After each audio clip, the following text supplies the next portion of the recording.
My name is Jake, and if I had any uncertainties about my place in my family, they vanished the day I discovered the will. It wasn't even a dramatic revelation delivered by my parents themselves. I stumbled upon it entirely by chance.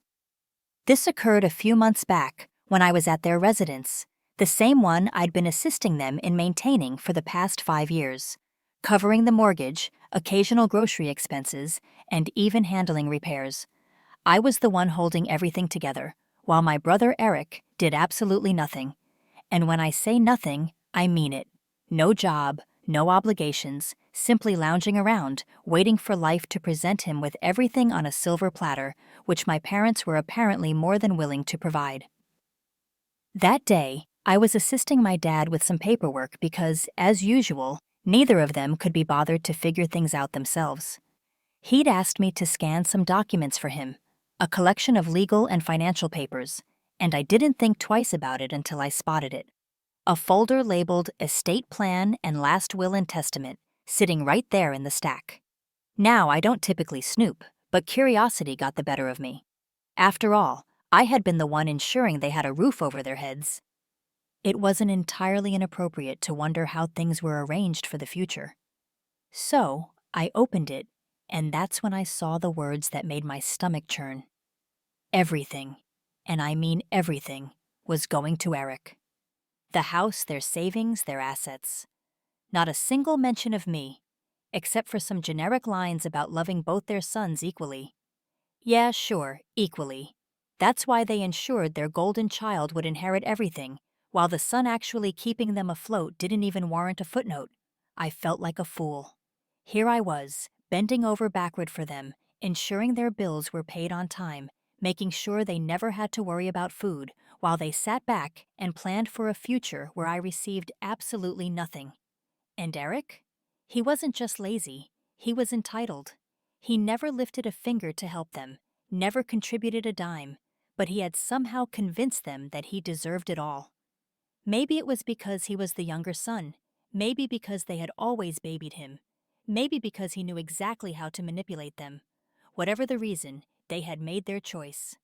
I sat there, staring at the paper, my hand trembling from a mixture of rage and betrayal.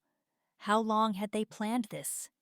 Had they always intended for me to be their free financial safety net with nothing in return? Did they ever even appreciate what I did for them? I have no idea how long I had been sitting there, but eventually, my dad noticed I wasn't scanning anything. "Hey, Jake, what's taking so long?" he asked, walking back into the room. I didn't even bother to conceal the will. I held it up and looked him dead in the eye. "So, this is how it is?" I said, my voice unnervingly calm. "Everything to Eric? After everything I've done for you?" My dad's face paled for a moment, but then he sighed, as if I were some little kid throwing a tantrum. "Jake, it's not what you think." "Really?" I snapped, "because it looks pretty damn clear to me. I've been paying your mortgage, helping with groceries, fixing the house up, while Eric does nothing, and you still decided he's the only one who matters." Dad looked uncomfortable, but instead of actually explaining himself, he just muttered, "It's complicated." That was it. No apology, no attempt to justify it beyond those two useless words, just a weak excuse and an expectant look, as if he were waiting for me to drop it and go back to being their personal ATM. I should have walked out right then and there, but I wanted to hear it from both of them. So, I called out for my mom. When she came in and saw the will in my hands, her reaction wasn't much better. She at least had the decency to look guilty, but the words that came out of her mouth made my blood boil. "Jake, honey, you don't need the inheritance," she said gently, as if she were doing me a favor. "You have a good job, you're independent. Eric, well, he struggles. We just want to make sure he's taken care of." That was the moment something inside me snapped. They were enabling Eric's laziness, and now they were planning to reward it by handing him everything while I got tossed aside like an afterthought. I took a deep breath, clenched my jaw, and set the will down on the table. "Got it," I said, my voice eerily calm. "Glad to know where we stand." Then I turned and walked out of the house, ignoring their protests as I slammed the door behind me. They had made their decision. Now it was time for me to make mine. I didn't go back to their house after that. I didn't call. I didn't check in. For the first time in years, I let them handle their own damn problems. If they needed something fixed, they could figure it out. If they needed groceries, they could find their own way to the store. And most importantly, if that mortgage bill showed up, well, I wasn't the one paying it anymore. The silence lasted about 2 weeks. At first, I think they assumed I was just pouting and would come crawling back like always. Maybe they expected me to cool off and apologize for daring to question their decision. But when the days kept passing with no word from me, and more importantly, no financial help, you could practically feel the shift in their attitude. Then one afternoon, my phone buzzed. Dad texted, "The property taxes are due." That was it. No, "Hey, how have you been?" No, "Sorry for what happened." No, "We really appreciate everything you've done." Just a cold transactional message, as if I were still the walking ATM they could tap into whenever they pleased. I stared at the screen for a moment, almost amused at how predictable they were. They really thought they could just demand money like nothing had happened, that I'd keep playing my part as their financial safety net, even after they made it clear I was disposable. I coldly typed back, "I'm sure Eric will handle it since the house is his and all." It took exactly 5 minutes before my mom called. I let it ring. Then another text came through. Mom texted, "Jake, please don't be like this. We need to talk." Oh, now they wanted to talk.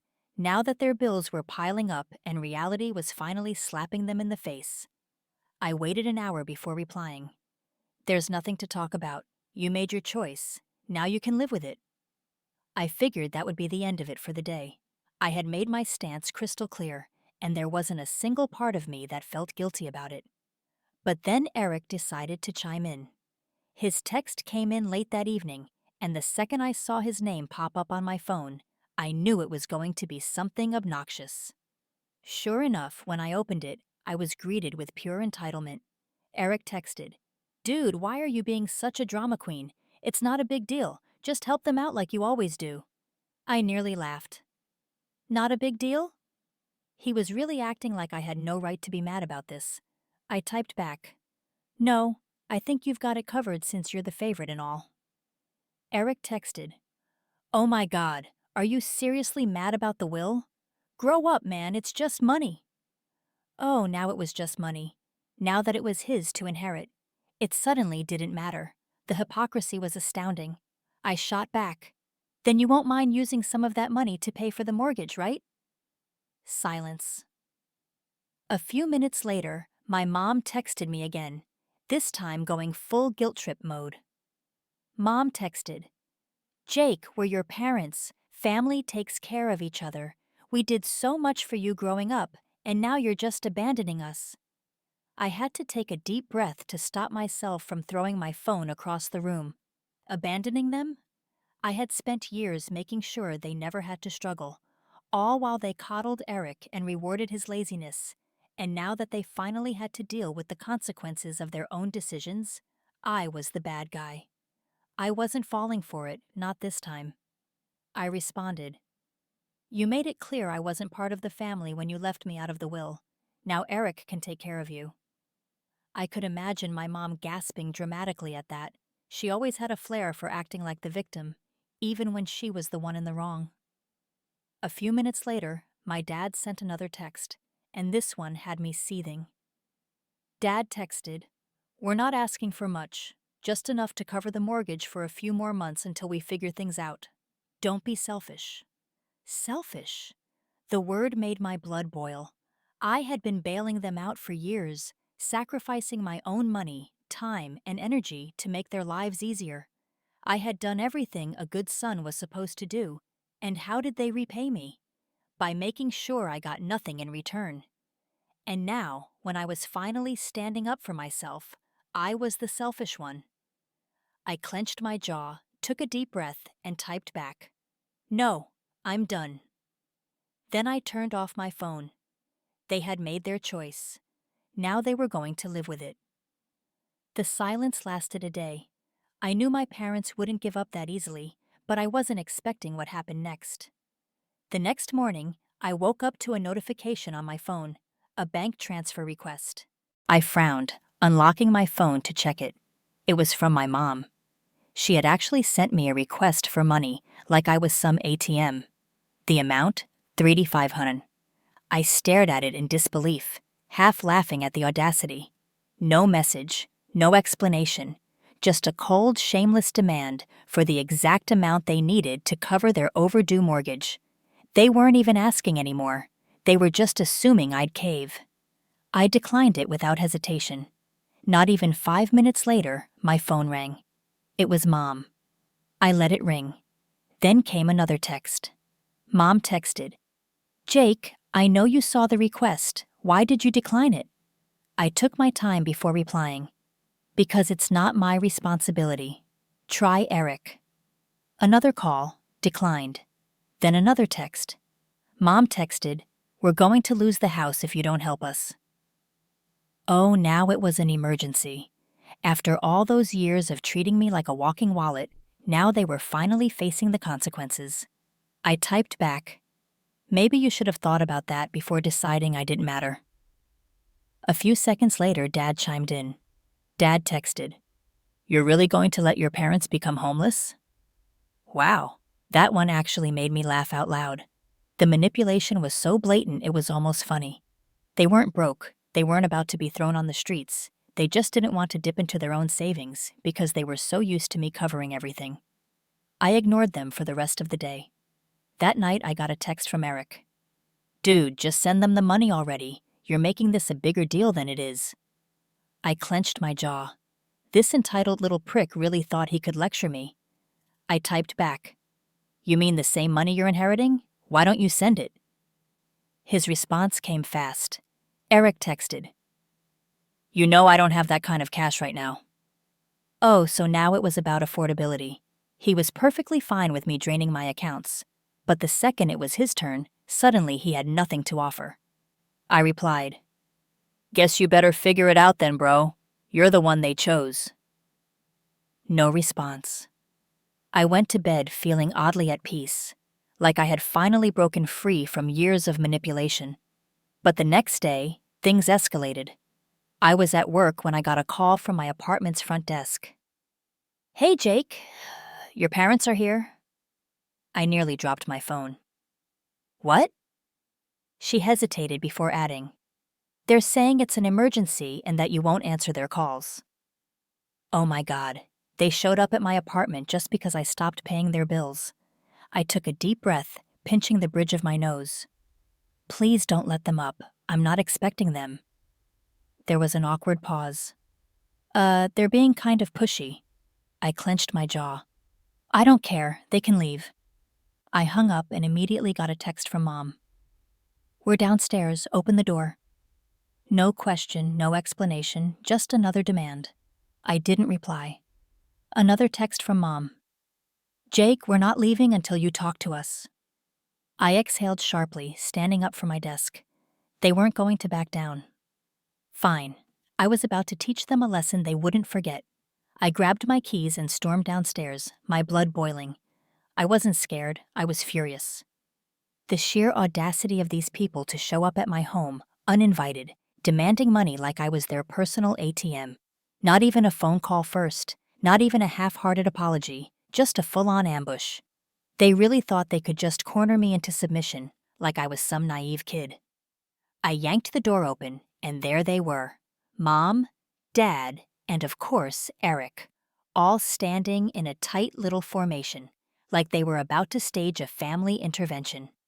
Mom had her arms crossed, her classic disappointed mother look locked and loaded. Dad was standing stiff, hands in his pockets, his expression a mix of frustration and entitlement, like he couldn't believe I was actually making him do this in person. And Eric, the little leech, had the nerve to look bored, like this whole situation was just mildly inconvenient for him, like he wasn't the reason any of this was happening. The moment Mom saw me, she went full theatrics. "Jake, finally, we need to talk." I leaned against the doorframe, arms crossed. "No, you need to leave." She blinked, as if she physically couldn't comprehend what I just said. Excuse me? You heard me. My voice was calm, controlled, but firm.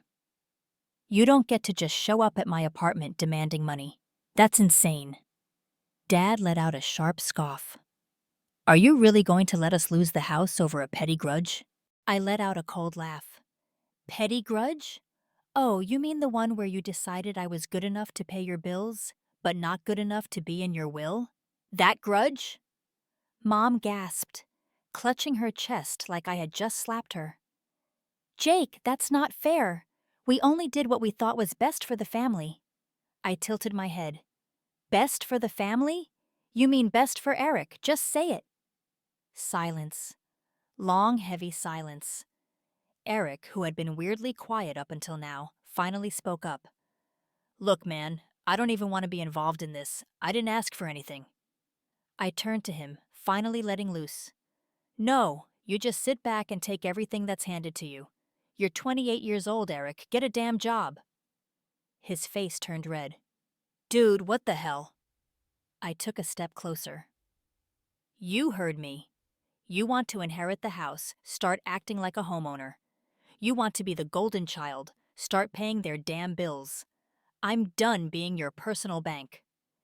Eric looked away, suddenly very interested in the pavement. Mom took a deep breath, recalibrating her guilt trip. Jake, he's your brother. I nodded. Yep, and I've supported him longer than you ever have. Dad's face darkened. You're being selfish. I laughed, a real, genuine laugh.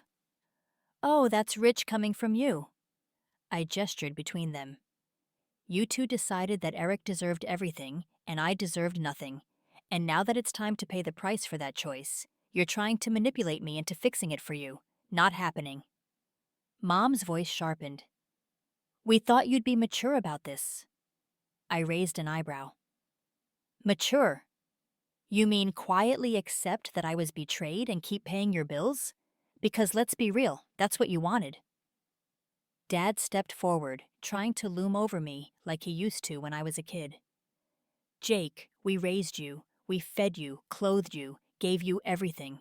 The least you can do is help us now. I looked him dead in the eye. I already did, for years, and you repaid me by cutting me out. Mom's lip trembled. We thought you'd understand. I exhaled, shaking my head. Oh, I understand perfectly. I understand that I was never family to you, just a paycheck. Silence again. A suffocating, undeniable silence. I turned to Eric, who was still pretending to be invisible. And you? What's your excuse? You had years to grow up, to get your life together, to contribute. But you didn't because you knew they'd take care of you. And when they're gone, you just expected me to step in, huh? Eric finally snapped. What do you want me to say, man? I didn't ask for this. I nodded slowly. Right, you didn't ask. You just benefited. His mouth opened, then closed. Nothing. He had nothing. Mom tried one last guilt trip. Jake, we're family. Family takes care of each other. I stared at her for a long moment before answering. Exactly. So why didn't you take care of me? She froze. No words, no comeback, nothing. I let out a slow breath, feeling lighter than I had in years. We're done here. I turned and walked back inside, closing the door behind me. Before I even made it back to my couch, my phone buzzed. A new text from Dad. Wow, after everything we've done for you, you're really going to abandon us? I smirked, typing back. No, you abandoned me. I'm just finally accepting it. I hit send, then I blocked their numbers. I had no idea that blocking them was only going to make things worse. It didn't take long for things to spiral out of control. Less than a day after I blocked them, I started seeing posts on Facebook. My parents had never been the most tech-savvy, but they sure knew how to air their grievances online, especially when they were feeling self-righteous. At first, I thought it was just my parents being dramatic. I mean, that was their go-to move, airing out family drama for everyone to see. But the longer I scrolled through their feeds, the more I realized this wasn't just about me not helping with bills anymore. The posts were disguised as family love, but they were thinly veiled shots at me. Mom had posted something about how she didn't raise her son to be so selfish and how true family helps each other no matter what. A few of her friends commented along the lines of how I was a disappointment and so out of touch with what really matters. Then Dad chimed in with his own post. So-called family should never turn their back when you need them most. We gave everything to our children, and this is how we're repaid. My son, who should be helping us in our golden years, has chosen to abandon us. He tagged me, adding a passive-aggressive, "I hope you're happy." But the real kicker came from Eric. I should have known he'd get in on the drama. He shared a post that was brimming with falsehoods. Some people think that family is just about money. They don't understand that family is about love and sacrifice. I'd do anything for my parents, but some people just don't get that they're too wrapped up in themselves to realize that true love is about helping those who raised you. He even threw in a disguised jab at me. I wish some people could learn what it really means to be family. I love my parents, and I'm grateful for everything they've done. That was it. That was my breaking point. I sat there staring at the screen in disbelief. How had it gotten to this point? They had turned this entire situation around, made me the villain, the selfish son who wasn't willing to support his sacrificial parents, the son who didn't appreciate all the love they gave me over the years. How could they? I had always been the one who worked hard, the one who contributed, the one who never complained. I had to swallow the fact that somehow they had convinced themselves they were in the right, and now they were telling everyone that I was the problem. I didn't want to react immediately. I took a step back, collected my thoughts, and waited for a few hours. I wanted to make sure I didn't just rush into something out of anger, but the more I thought about it, the more I realized that I couldn't let them get away with this. If they were going to drag my name through the mud, I was going to set the record straight. So I pulled out my phone and I started typing. I opened my own Facebook account, the one I kept for close friends and real family, and I posted a lengthy update. I wasn't interested in playing their game. I didn't want to get bogged down in petty back and forths. What I wanted to do was tell the truth. Here's what I wrote. I know I've been quiet for the past couple of days, but I can't stay quiet any longer. My family has been sharing a lot of things online about me that are simply not true. They've portrayed me as the villain, the selfish one who refuses to help my parents in their time of need. I'm here to set the record straight. I've always helped my family. From the moment I could get a job, I've been the one helping with bills, paying for groceries, and supporting them in every way I could. But there comes a point where you can't keep giving without being respected. Over the years, I've watched my parents favor Eric, giving him everything: the house, the money, the attention. Meanwhile, I was expected to just keep giving without ever being considered as equal. I'm sure some of you might be reading this and thinking, well, that's just how family works. But here's the truth. Family should be a two-way street. When I found out that my parents left everything to Eric in their will, I realized how one-sided this entire relationship had been. They didn't even consider me, not even for a moment. They've made it clear that I'm just the one they can count on when things get rough, but never the one they actually want around unless it's convenient for them. For years, I've been the one funding their lifestyle. I've paid for vacations, chipped in for bills, and even helped out with things like the house taxes. And for what? To be treated like a backup plan? I'm done. I'm not just some wallet they can pull money from whenever they need it. I'm a human being, and I deserve respect. I've earned the right to be treated like I matter, not just when they need something from me. As for Eric, it's time for him to grow up. He's 28 years old and he's never worked a day in his life. He's never taken responsibility for anything. My parents have enabled him for so long that it's no surprise he's the one they favor. But here's the thing. He's had plenty of time to get his life together, and now it's time for him to stand on his own 2 feet. To everyone who has been following this drama and supporting my parents, you need to understand that there's always two sides to every story.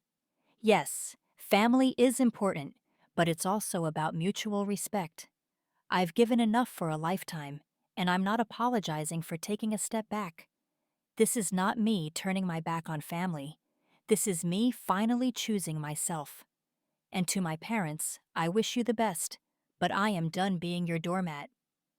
I hit post, and instantly I felt a sense of relief. For the first time in my life, I was telling the world the truth about my family, about how they had taken advantage of me for years, how they had always expected me to be the one to save them without ever once thinking about what I needed. I wasn't going to let their narrative control my life anymore. The reactions were instant. Some people who I hadn't talked to in years came forward to express their support. A few of my cousins, friends of my parents, even some distant relatives liked the post, sending me private messages telling me they were sorry for what I had been through. It felt so freeing to finally have the truth out there, to not be ridden under guilt trips and manipulative behavior. But then came the backlash. My parents and Eric went ballistic. Eric messaged me, "You're a traitor. You really had to air all our business out like this? You have no respect for family." Dad called me, practically yelling into the phone. "You've ruined everything, Jake. You'll regret this. You'll regret cutting us off. You'll regret turning your back on your own family." But I didn't regret it, not for a second. I blocked them all. I was done. And for the first time in my life, I was free. Free from the toxic grip they had on me for so long. As the days passed, I could feel the weight lifting off my shoulders. I was done with being treated as less than I was. I was done with being the one who was always expected to fix everyone else's problems, and now I finally had the freedom to live my own life on my terms. So no, I don't feel bad for cutting them off. I deserve better, I still do. And from now on, I'm choosing to surround myself with people who appreciate me for who I am, not for what I can give them. It's time for me to move forward for good, and I will. Let me know your thoughts in the comments below.